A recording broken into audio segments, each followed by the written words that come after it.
Good morning.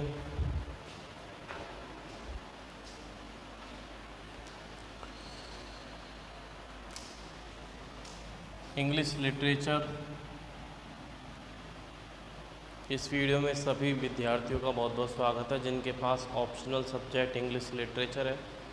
JD की इस digital platform में सभी बच्चों को घर बैठे ऑनलाइन क्लासेस का पूर्ण फ़ायदा उठाना चाहिए। लगातार हर वीडियो के साथ बने रहें और यदि कभी मौका ना मिले तो स्वाध्याय पर बहुत अधिक से अधिक बल दें।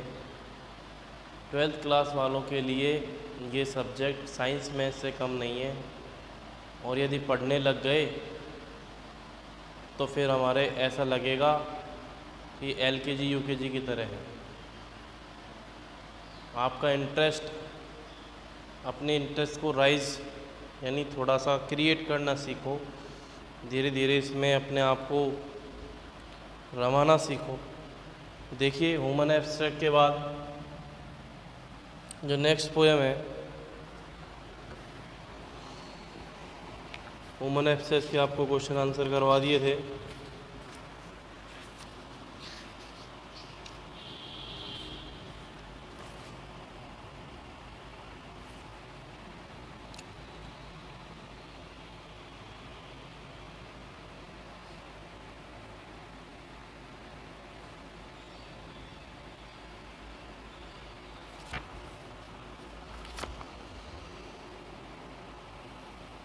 कुबला Khan, poem number 4।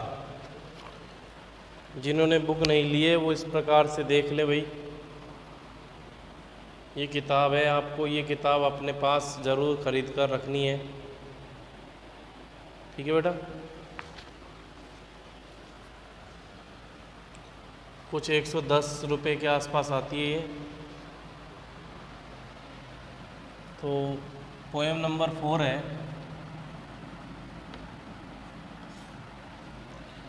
कुबला Khan.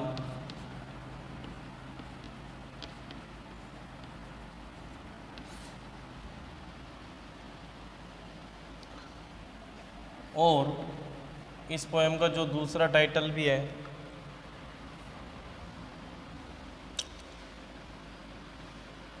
A vision in a dream.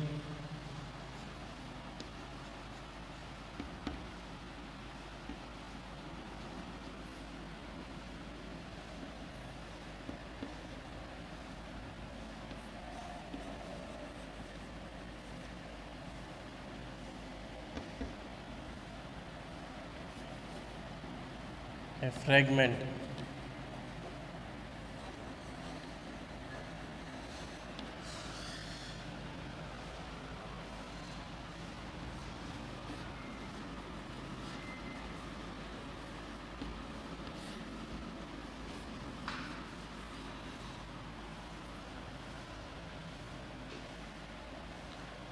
written by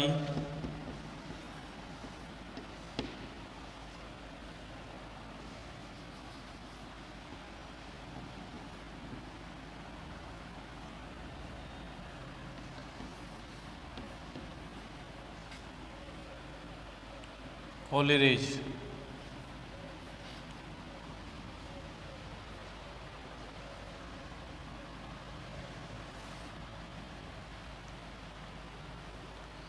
तो ST कोलिरेज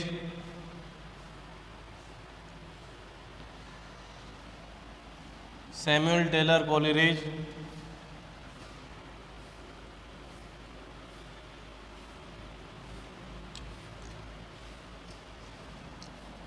इसके बारे में हम बाद में बात करेंगे, पहले इसके बारे में बात कर लेते हैं।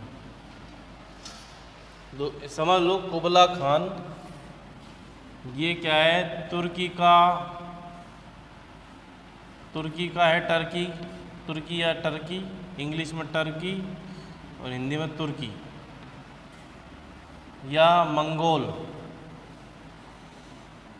मंगोलिया। तो चंगेज खान का नाम सुना है ना, उनके के अग्रसर हैं उनके ये। अगर एक तो होता है पूर्वज और एक आता है उत्तराधिकारी, अग्रसर।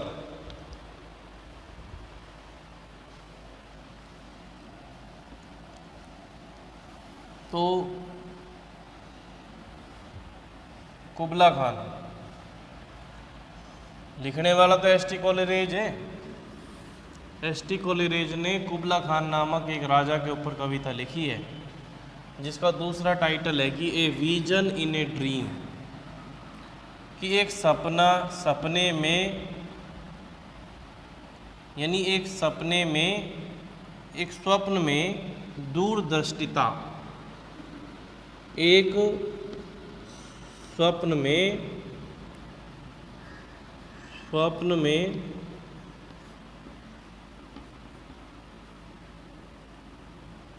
स्वप्न में दूरदृष्टिता,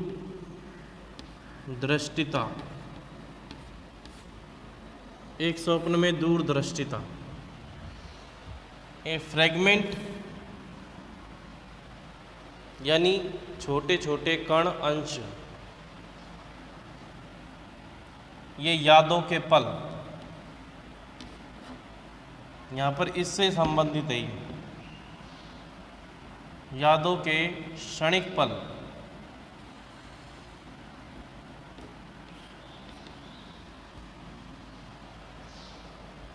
ये गलत वर्ड है,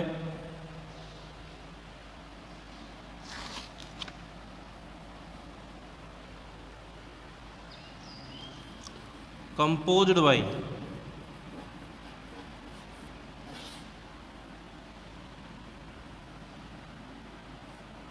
ठीक है। एस टी कोलेरिज ने इसको कंपोज किया है। तो ये समझ में आ गया, एक स्वप्न में दूरदृष्टिता, यानी भविष्य की, सपने में भविष्य की सोच रहा है, यानी और ड्रीमिंग अबाउट फ्यूचर।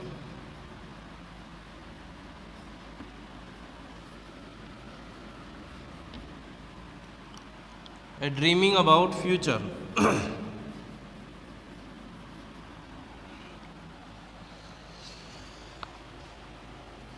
तो ये ड्रीमिंग अबाउट फ्यूचर के बारे में इस प्रकार से ये वार्तालाप कर रहा है। S T Coleridge, dreaming about future, ये विजन इन ए ड्रीम,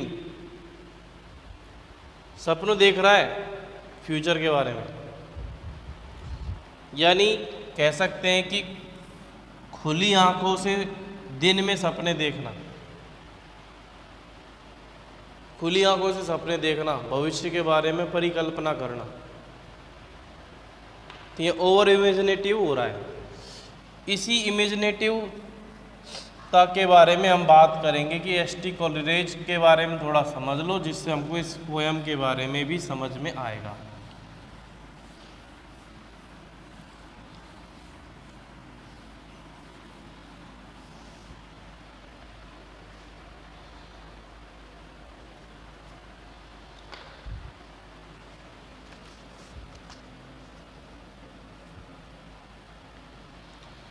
तो S T Coleridge was imaginative even as a child.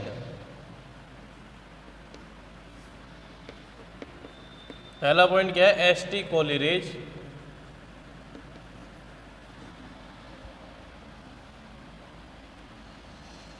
जो वॉज इमेजिनेटिव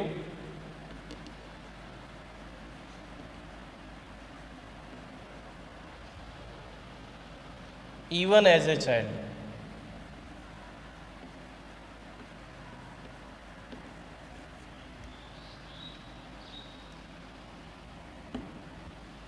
पूरा नहीं लिखवाएंगे, बस ये कुछ ये लाइन इंपॉर्टेंट है कि वो बचपन से ही बड़ा काल्पनिक बच्चा था। ये व्यक्तित्व है इसका कि भाई ये जो सोच विचारता है नहीं, कल्पनाओं में खोआ रहता है, तो पागल कैसे का पढ़ा। ये मेरा खुद का वे है, इसको सच मत मान लेना, समझाने के लिए बोल रहा हूँ। इसने अपनी कविताओं में वास्तविकता का दूर दूर से कोई नाता नहीं है, ठीक है।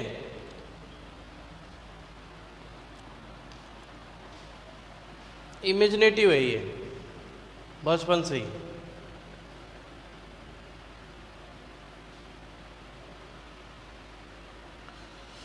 और सेकंड चीज है कि दिस पोयम इज इनकम्प्लीट।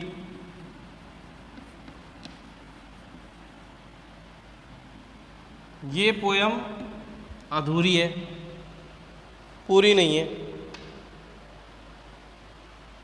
तो इसका रीजन क्या है कि पोयम अधूरी कैसे है? ये तो आपको पढ़ने के बाद समझ में आ जाएगा कि इसका मतलब there is no conclusion in this poem, there is no conclusion.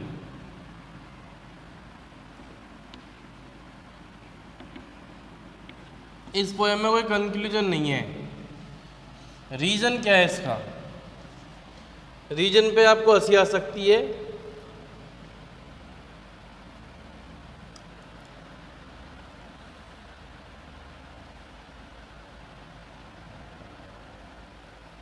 Once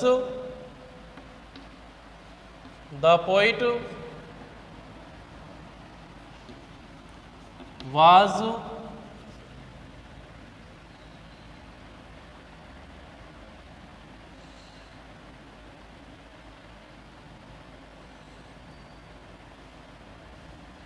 in a trance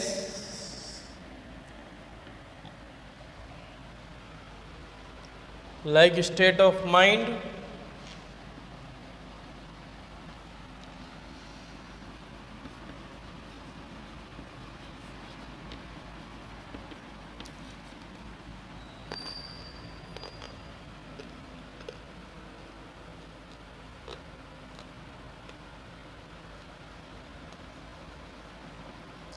he tried to capture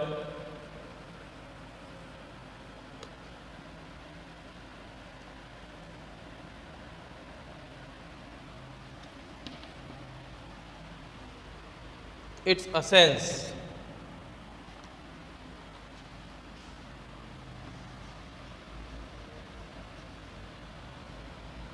but an interruption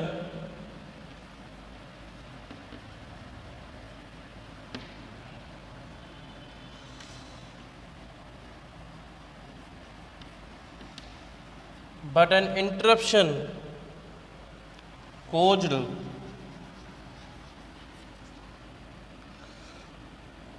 an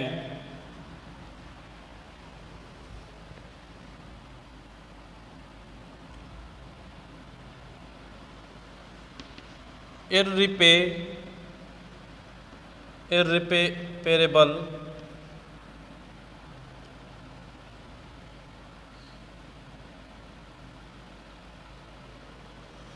break in his poetic flow.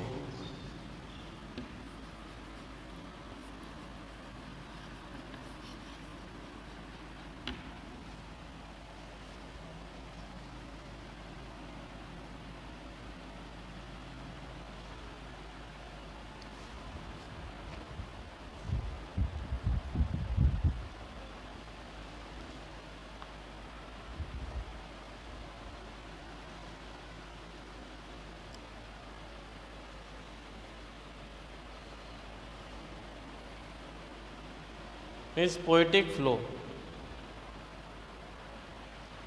तो ये दिस पोएम इज इनकम्प्लीट मतलब there is no conclusion. इसका reason क्या है? Once the poet, अगर इसका question बनता है तो आंसर नहीं लिखवाएंगे क्योंकि ये आंसर हमने आपको लिखवा दिया है। ठीक है, ये आंसर है कि भाई ये डू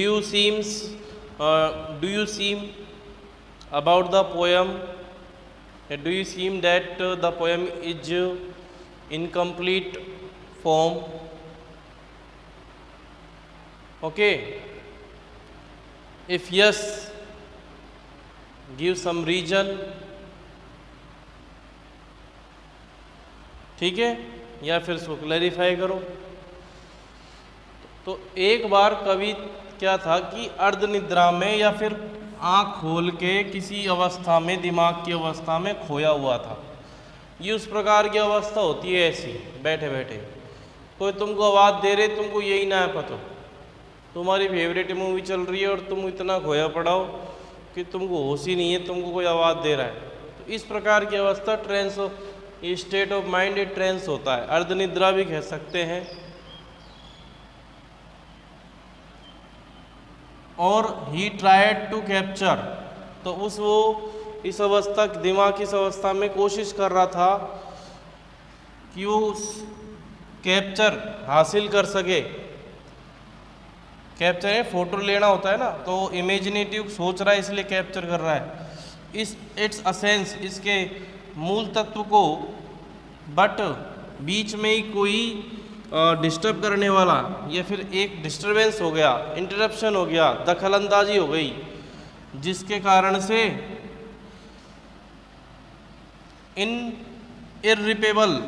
इररिपेरेबल ब्रेक, यानी दोबारा से वो उसको भरा नहीं जा सका, यानी दोबारा से वो उस अवस्था में नहीं जा सका। इन इस पोइट फ्लो, जिस प्रकार से वो कविता के बारे में, अपनी कल्पना के बारे में सोच रहा था, तो बीच में ब्रेक हो गया। वो ब्रेक इतना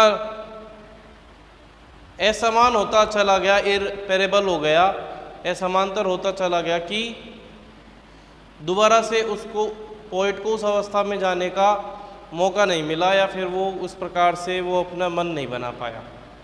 इसलिए ये जो पोयम है वो एक इनकम्प्लीट पोयम है। ठीक है, इसको उतारो।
तो देखिए,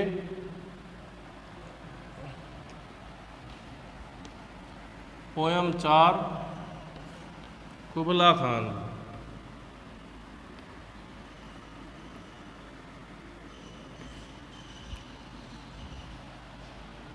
विजन इन ए ड्रीम में फ्रेगमेंट आपको ध्यान रखना है, एस.टी. कोलरिज के द्वारा लिखा गया है। स्टेंजा वाइज बात नहीं करेंगे, क्योंकि स्टेंजा वाइज बात करेंगे तो बड़े बड़े स्टेंजा है, क्योंकि थोड़ी सी बड़ी पोयम है ये, बड़े बड़े स्टेंजाज हैं, इसलिए लाइन जितनी हो सकता है एक बार में समझाने का प्रयत्न करेंगे। यहाँ पर लिख देते हैं lines.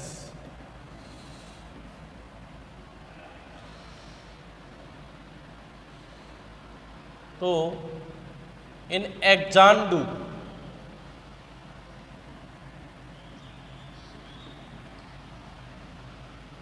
Did Kubla Khan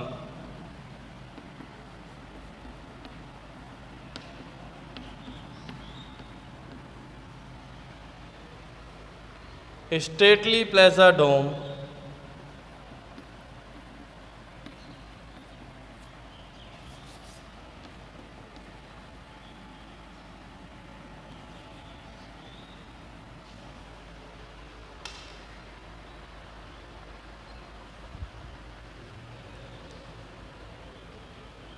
decree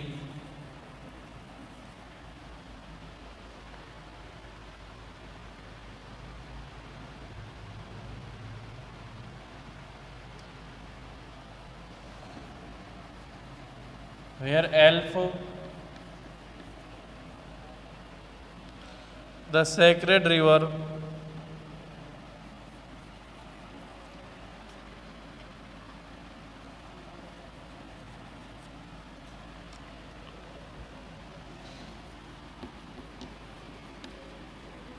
ran through caverns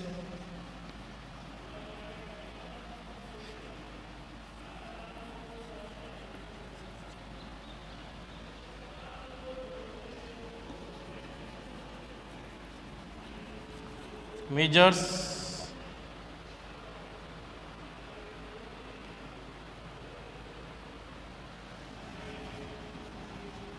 less to man.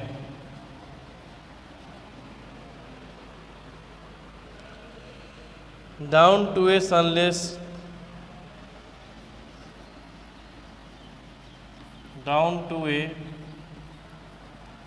sunless sea.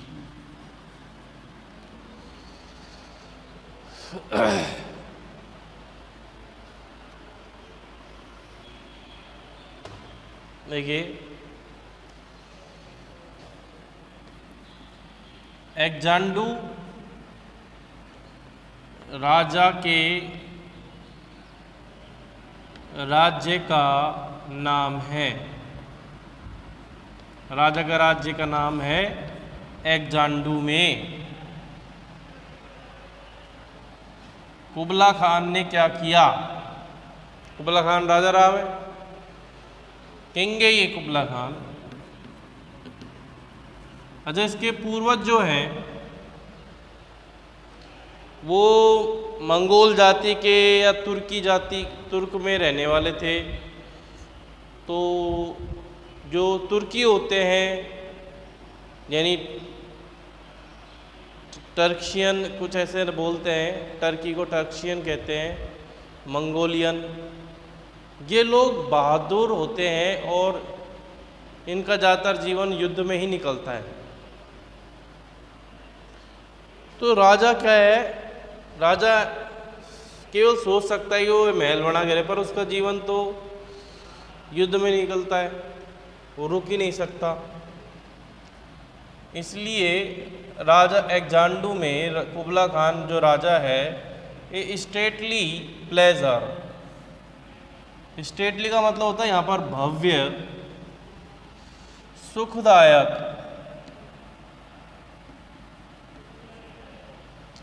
महल आदेश देता है कि राजा बहुत ही भव्य और सुखदायक महल बनाने का आदेश देता है। किधर? एग्जांडू में। और कहाँ पर बनाना है? एग्जांडू में भी एल्फ के किनारे। एल्फ एक क्या है, आगे देख लो, पवित्र नदी है। एल्फ तो नदी का नाम है।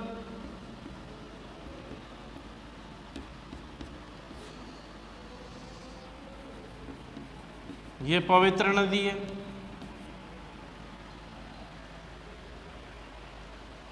रैन यानी बहती है।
फिर देखिए, थ्रू कहाँ से बहती है, माध्यम क्या है उसके, जगह का,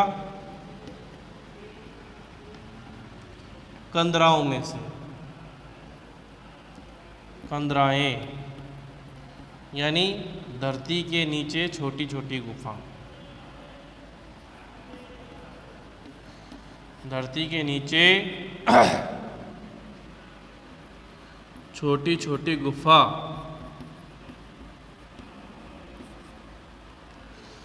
जो कि अंतहीन है। मेजरलेस का मतलब जिन्हें नापा नहीं जा सकता, जिन्हें नापा नहीं जा सकता। टू मैन, मनुष्य के लिए। अंत में वो सूर्य रहित, बिना सूर्य वाले समुद्र में जाके गिर जाती है।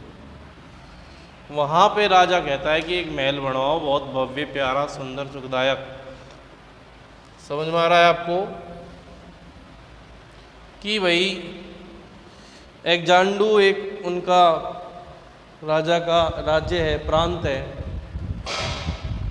तो राजा के इस प्रांत में कुबला खान नाम का जो राजा है, उसका नाम तो कुबला खान, वो कहता है कि एक स्टेटली यानी भव्य, प्लेजर, सुखदायक महल का आदेश वो देता है बनाने का।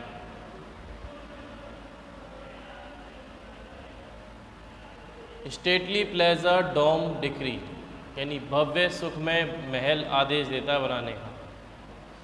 लेकिन जहाँ पे उसको महल बनवाना है,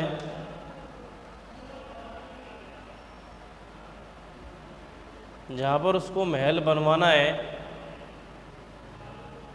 वहाँ पे वो जगह कौन सी होनी चाहिए? तो कहता है एल्फ नदी के किनारे होना चाहिए वो महल। रीज़न क्या है एल्फ के? क्योंकि एल्फ मंगोल देश में, टर्की देश में, मंगोलियन में जो एल्फ नदी है वो एक स्क्रेड रिवर है, यानी एक पवित्र होली रिवर है। पवित्र नदी या होली रिवर है। तो राजा ने जो स्थान नियत किया हुआ है वो है एल्फ नदी के किनारे, वेयर एल्फ, जहाँ पर एल्फ है। तो आपस में पूछा जाए कि भाई वो एल्फ नदी के किनारे क्यों? तो वो उनको उस नदी को स्केड रिवर मानते हैं, और वो नदी बहती है थ्रू का मतलब होता है के माध्यम से, कैवरेंस के माध्यम से, measureless to man down to a sunless sea. कंदराएँ यानी धरती के नीचे छोटी छोटी गुफाएं होती हैं, चाहे वो बर्फ़ की हो, मिट्टी की हो, पत्थरों की हो। तो ये जो नदी है एल्फ, आधी टाइम तो धरती पर बहती है, और इसमें जब पानी कम पड़ जाता है तो ये धरती के नीचे बहती है, और कभी तो ये पूरी तरीके से ही न धरती के नीचे बहती है, चाहे पानी कम पड़ो या नहीं मत पड़ो। और वो यहाँ से, अब ये क्या है, जो इन कैवरेंस की जो लंबाइयाँ हैं, यानी धरती के नीचे छोटी छोटी गुफाओं की जो लंबाइयाँ हैं, इन्हें नापा नहीं जा सकता, क्योंकि ये बड़ा मिस्टीरियस थिंग है, बहुत ज़्यादा रहस्यमयी चीज़ है, मिस्टीरियस है। इन्हें नापना असंभव है। किसके लिए? मैन के लिए, मनुष्य के लिए। अंत में ये जो नदी है, इसका समापन कैसे होता है कि ये समुद्र से इस प्रकार से मिलेगी जहाँ पर समुद्र में सूर्य की किरणें ना पहुँच रही हो, वहाँ पे ये किससे मिल जाएगी? समुद्र से मिल जाएगी। मेन पॉइंट्स क्या है इसके?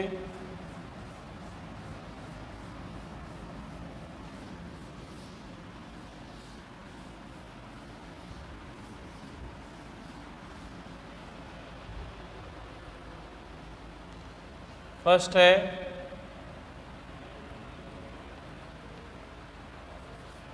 कुबला Khan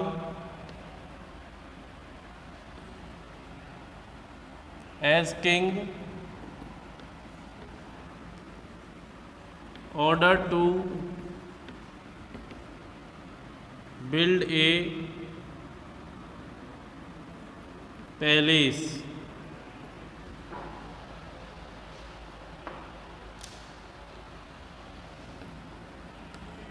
it must be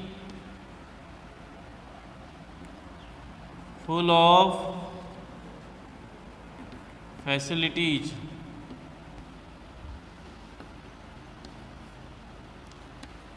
But it must be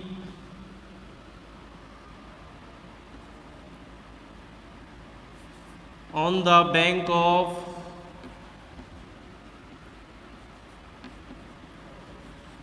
Elf.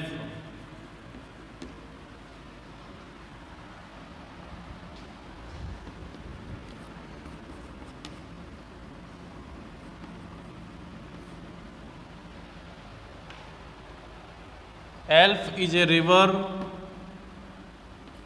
is a holy river for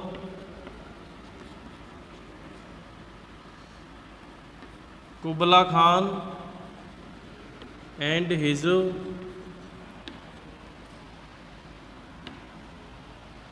people.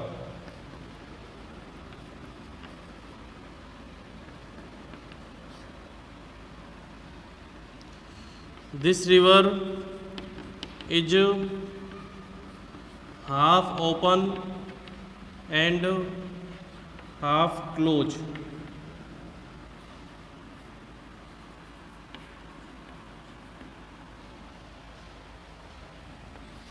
ये इसमें इसके मेन पॉइंट्स हैं। पहला है Kubla Khan as king order to build a palace, कि कुबला खान एक महल बनाने का ऑर्डर देता है। ये सारी फैसिलिटीज़ से युक्त होना चाहिए, लेकिन ये एल्फ के किनारे पर होना चाहिए। एल्फ एक होली रिवर है कुबला खान के लिए और उसके लोगों के लिए। यह नदी यानी this river is half open and half close, यानी आधी खुली हुई है आधी बंद है, यानी आधे टाइम तो धरती के ऊपर चलेगी और आधी ये कैवरेंस के नीचे होके गुजरती है।